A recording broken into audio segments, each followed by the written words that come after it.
Muy bien, le agradecemos como siempre al titular de la consultora CEPA, de la Economía Popular Argentina, el Centro de Economía Popular Argentina, que nos atienda en un día como hoy para, como ya avisamos el viernes, queremos reflexionar, queremos usar los feriados, por lo menos este feriado parcial del lunes, para profundizar algunos temas un poco más. Así que le agradecemos al titular de CEPA, a Hernán Lecher, que nos atienda como siempre. Hernán, muy buenos días, gracias por atender.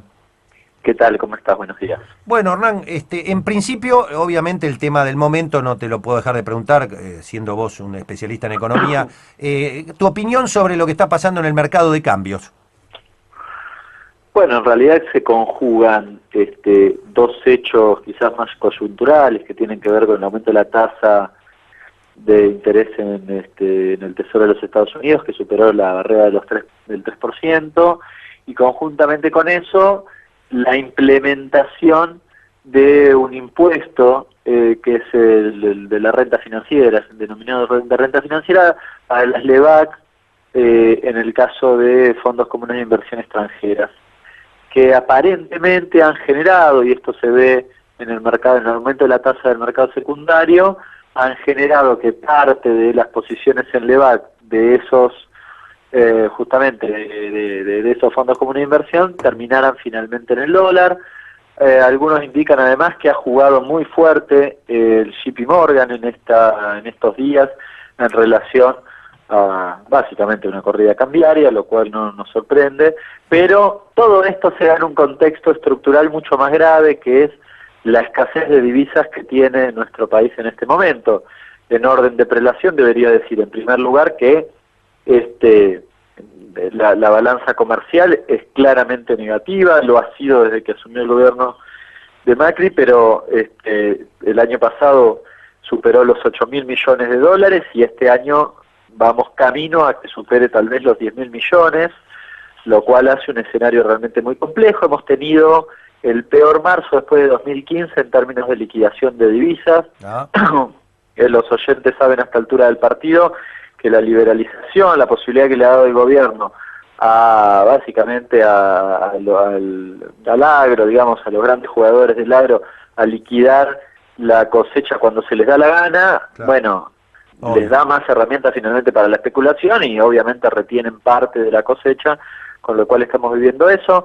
Es el peor trimestre en salida de divisas por turismo de los últimos, diría, 15 años, y además se conjuga con un hecho también muy concreto, que es que en el primer trimestre se han entregado en dólares al tipo de cambio de cada uno de los meses, aproximadamente 1.800 millones de dólares en crédito suba, que obviamente en un mercado inmobiliario dolarizado, obviamente fueron a comprar dólares, con lo cual allí tenés también un hecho significativo que ha impactado sensiblemente sobre la evolución de lo que tiene que ver con las reservas.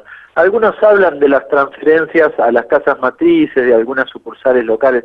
Claro. La verdad es que nosotros no percibimos que eso sea tan trascendente en este contexto, pero puede ser que ayude a ser uno de los digamos elementos que influyan en la escasez de divisas actual, ¿no? Un datito más, Hernán, ¿qué opinás de este comportamiento de repentino que como de tener un 70-80% institucional colocado en Levax, en las últimas semanas de golpe apareció un 50% de particulares? ¿Observás algo en eso? Bueno, no, el tema es que los particulares no están grabados por el impuesto a la renta que recién mencionaba, con lo cual es posible que Un desandaran pase. unas posiciones para hacer Claro, otras, claro, ahora no está. llama demasiado la atención. Ahora sí, ahora está. Bien, para cerrar este tema, nada que no estuviera previsto, yo hablando con vos desde hace los últimos años, estas acechanzas sobre el mercado no pueden ser sorpresa para nadie. Así que, ¿qué es lo que estás viendo acá como que hay que está fallando gravemente?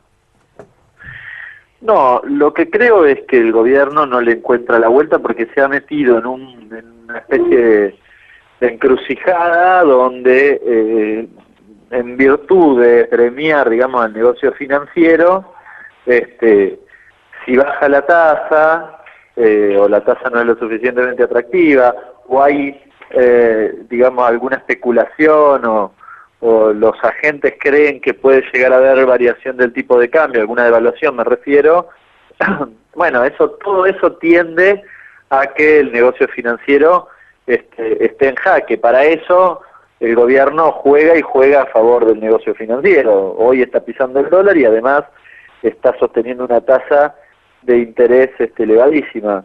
Bueno, me parece que lo que estamos viviendo es justamente el efecto, el impacto de esta cuestión. Tarde o temprano iba a suceder, no había mucho truco, y lo que me parece es que en todo caso el gobierno, no sé si no evalúa esta cuestión, lo que sí, todas las cosas que dijo respecto de que ese mecanismo no tenía ningún efecto, ningún impacto sobre la vida o sobre la economía real, lo dijo el propio Dujovne ayer, no hay que preocuparse, no se va a ir al dólar, una estupidez total. No se va a ir a precios, sí se va a ir a precios, ¿no?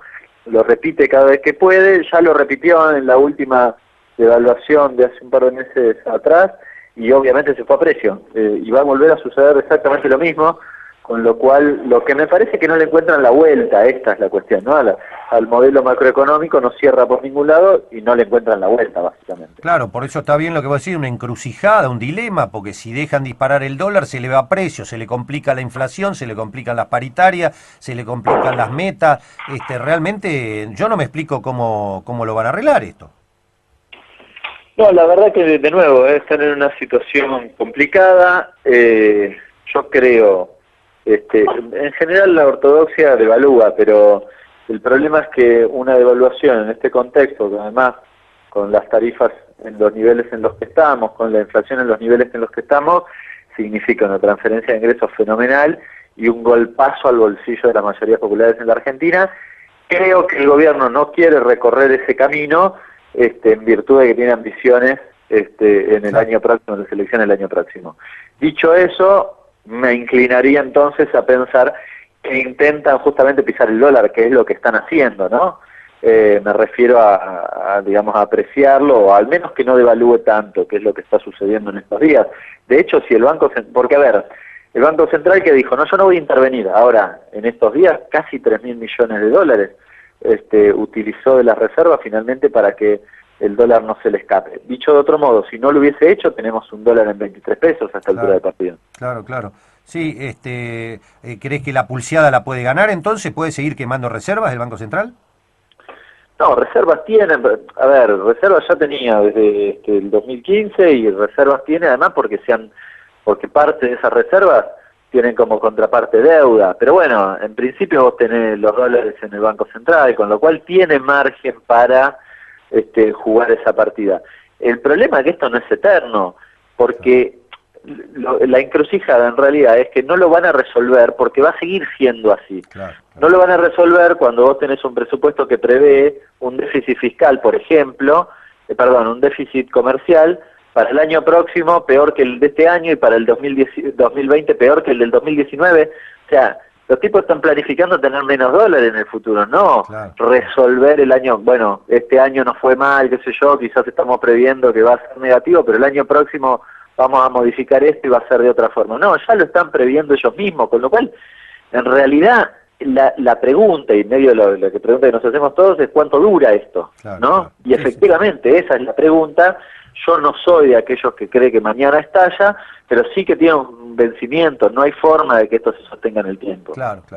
Y más con el cisne negro internacional, ahí el barril de petróleo subiendo cada vez más, las tasas de interés de Estados Unidos. Sí, el escenario internacional la verdad que no ayuda, ¿no? En este contexto no ayuda, y además en un escenario que el gobierno leyó muy mal desde el principio, ¿no? Vale recordar que en campaña el propio Macri decía, bueno, en realidad nosotros estamos peleados con el mundo y por eso no llegan las inversiones y en realidad no tenemos exportaciones por eso, y desde que asumieron hicieron exactamente lo contrario, en un momento donde el mundo tiende al proteccionismo, incipiente si se quiere, pero finalmente el proteccionismo, la Argentina realiza apertura, y pasa esto, que la brecha externa se ensancha. ¿Qué vas a hacer? No es mágico, es lo que tiene que pasar, digamos. Claro. Sí. Hernán, te invito a una pequeña pausa y vamos a temas más de estructurales, ¿puede ser? Dale, perfecto. Gracias. Vamos con el director de la consultora CEPA, el Centro de Estudios de Economía Popular Argentina, que tiene siempre trabajos formidables. Bueno, nosotros hace poco recogimos el de ganadores y perdedores del modelo macrista, donde se explica un poco todo este tema de las tarifas y a dónde va la transferencia de dinero. Así que seguimos con Hernán Lecher hablando sobre todas estas cuestiones. Hernán, yendo ya a temas fundamentales de la economía, Marcos Peña insiste con algunas variables que nos gustaría que nos aclares. Por ejemplo, dice, nosotros tomamos un banco central fundido, sin reservas. ¿Eso es verdad? No, es una estupidez. Eso lo hacían cuando eran oposición, les gustaba hacer una serie de cálculos diciendo que en las reservas supuestamente el saldo era negativo, porque consideraban las importaciones que teníamos que pagar por delante y lo que, digamos, los 1.000 millones que nos había prestado China, y en realidad, bueno, sumaban una serie de cuestiones que supuestamente le da negativo, no tenían pie ni cabeza ese cálculo.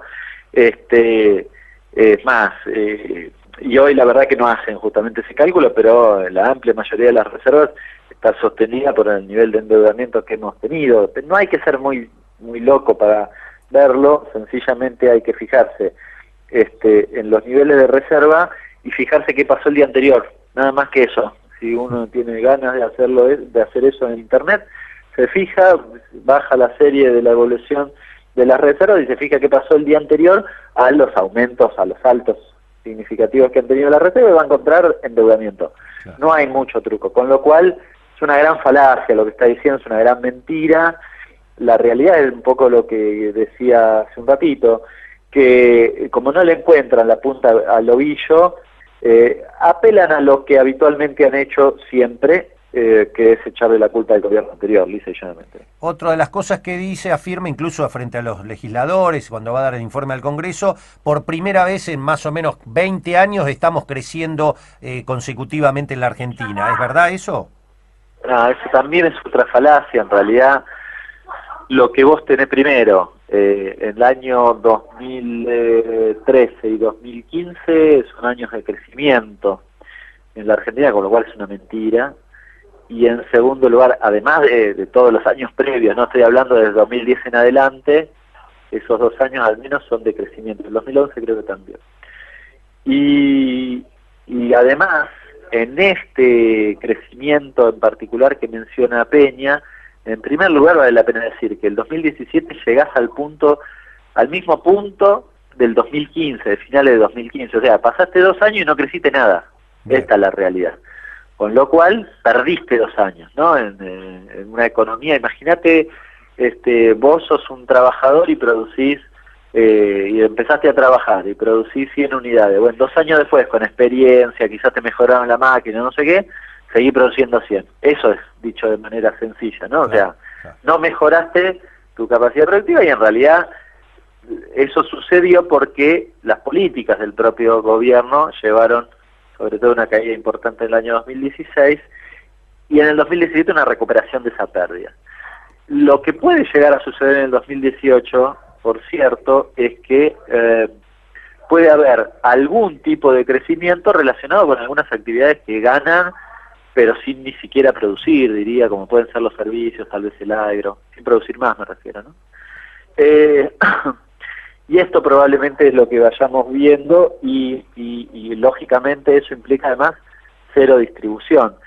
Por lo cual uno puede llegar a inferir, yo no tengo claro que efectivamente vaya a haber crecimiento este año, pero supongamos que así fuere, lo que uno puede llegar a percibir en virtud de las mediciones de estos últimos meses, 2 o 3 meses, es que es en algunos sectores altamente concentrados, que obviamente no va a tener distribución y que no va a estar acompañado ni por crecimiento del empleo ni por crecimiento del salario real.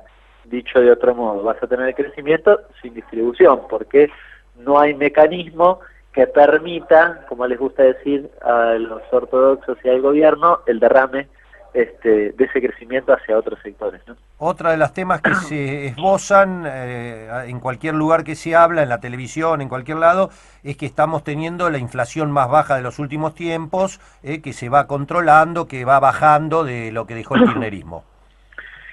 Sí, yo ya no sé eso, Sí, cómo responder, porque no sé en base a qué lo dicen, ¿no? Digamos, a ver, si vos tuviste 25% en promedio, en el kirchnerismo la inflación fue del orden del 23%.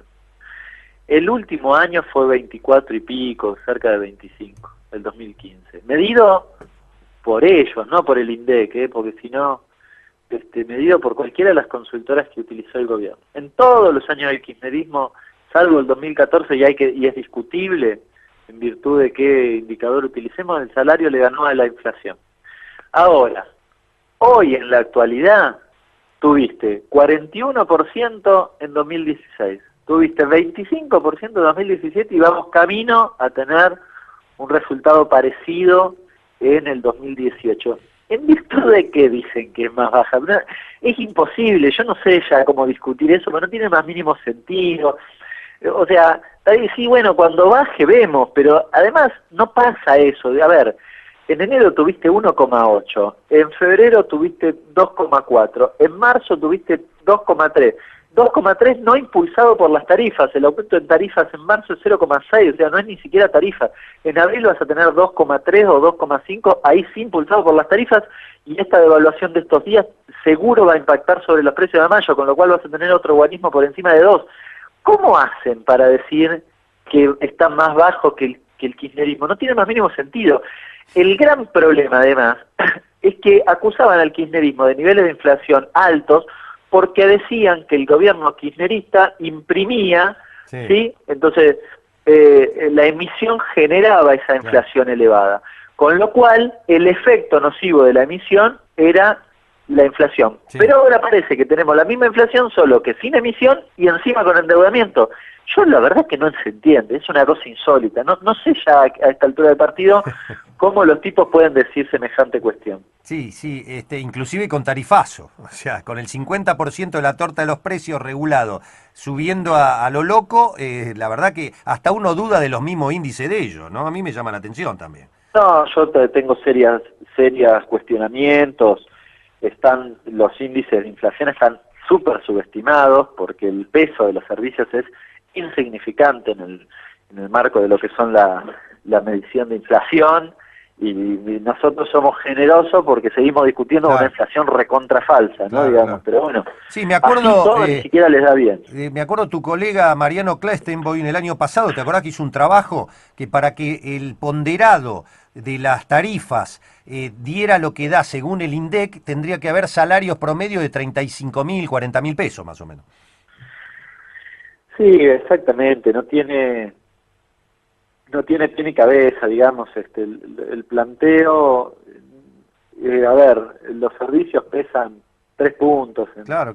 Sí, en la inflación, y es insignificante a esta altura. Hay varios informes, nosotros hemos hecho uno, el gas, solo el gas para un trabajador registrado privado, es decir, para uno que está por encima de la media de ingresos, está cerca, o va a estar a fines de año cerca del 7%, con lo cual, bueno, y si sumás los servicios agua, luz y gas, vas a estar entre el 10 y el 12% en los trabajadores registrados privados, que son los que tienen ingresos por encima del promedio. Claro. Así que imagínate en el resto. Bueno, nada, no tiene, de nuevo, no tiene asidero, así todo, incluso con todas esas prerrogativas, por decirlo de algún modo, ni siquiera les dan bien los resultados, ¿no? Es insólito. Bien, y la última, hablan también que estamos teniendo los niveles de pobreza más bajos de los últimos lustros.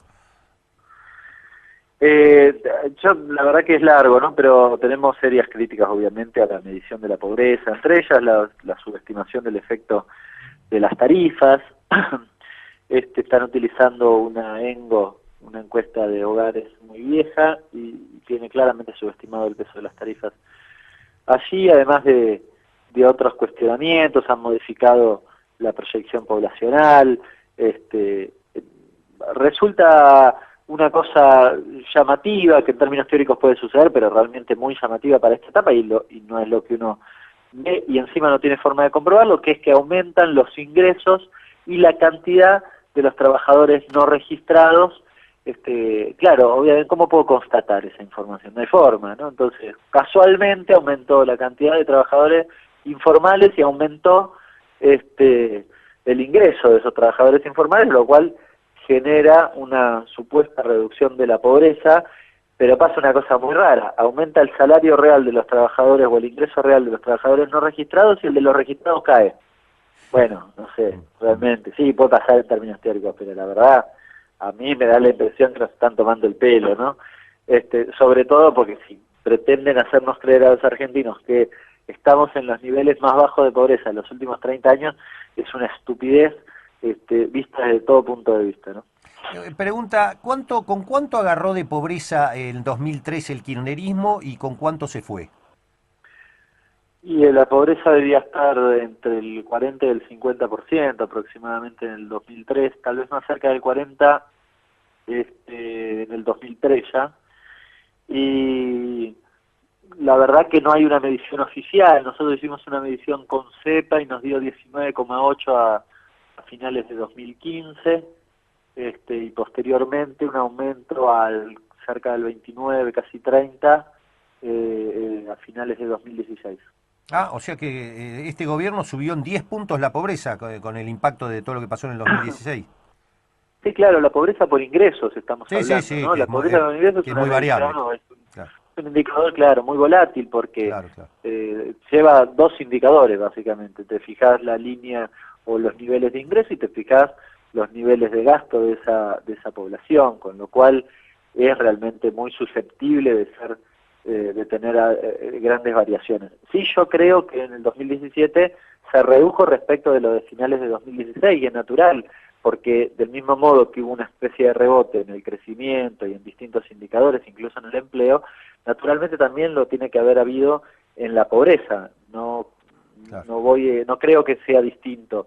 Ahora, que pretendan decirnos que ese punto, primero, haya sido de 25, no tiene asidero, y en segundo lugar, que pretendan decir que ese punto es inferior al de finales de 2015, tampoco tiene sentido. No tiene sentido porque cuando uno hace la comparación de las variables que afectan sobre la pobreza, básicamente los niveles de ingreso de los distintos actores que tienen que ver o que están cerca de la línea de pobreza, y cualquier medición que tiene que ver con una canasta básica alimentaria y digamos, y la proyección de la canasta básica total, implica que naturalmente finales de 2015 tiene que estar por debajo de lo que estamos en 2017, ¿no? Y bueno, el gobierno se ha dado una política más comunicacional que otra cosa respecto de esta temática, ¿no? Porque quiere instalar este tema y quiere instalarlo en la tapa del diario Clarín, no lo quiere instalar desde los indicadores en términos reales y concretos, ¿no? Bien, entonces la pregunta final es política. Si me permitís meterte en la política, ¿cómo entendés que si todo esto que vos me señalás con estudios enjundiosos al respecto y documentados como lo mandás a los medios, si todo esto son sofismas y falacias y relatos, ¿cómo entendés que tanta cantidad de población todavía sigue apoyando a este gobierno? Bueno, por lo último que decía, por la cuestión mediática, la verdad que el dispositivo mediático es fenomenalmente fuerte, y el gobierno no tiene vocación, a ver, en el caso de la pobreza, no tiene vocación de la pobreza cero. Lo que tiene vocación es de que los diarios digan que hay pobreza cero. Son dos cosas sustancialmente distintas. Vuelvo a lo que decía hace un rato, depende de cuándo la gente se dé cuenta de esto, pero y cuando entienda que efectivamente le están mintiendo descaradamente. Lamentablemente es así, no hay mucho truco, no hay vocación del gobierno de que sea distinto. Este comportamiento que puede parecer errático o que puede parecer de dos miradas ortodoxas distintas, en realidad tiene un único fin final, que es ganadores y perdedores, muy claros de este modelo económico, y en eso no se equivocan, ni Sturzenegger ni Duhovne tienen miradas distintas. En todo caso es cómo logran ese mismo objetivo, con lo cual me parece que estamos frente a un gobierno que tiene claro a quién quiere hacer ganar y a quién quiere hacer perder, que además muchas veces es torpe en la aplicación de las políticas, pero que diría no es torpe en esto, en tener claro quiénes son sus socios en la construcción o en el modelo económico que llevan adelante. Sí, eso lo demostraron ustedes claramente. Podrá haber errores de metodología, errores de eficiencia en la gestión, pero la transferencia fue para los bancos, para las energéticas y para el campo agronegocio sojero. Así que creo que está clarísimo. Exactamente. Muy bien, Hernán, gracias como siempre por habernos atendido. Sos muy amable, que tengas Un buen abrazo. descanso. Hernán Lecher, en página abierta, el director de CEPA, dando datos concretos, documentados.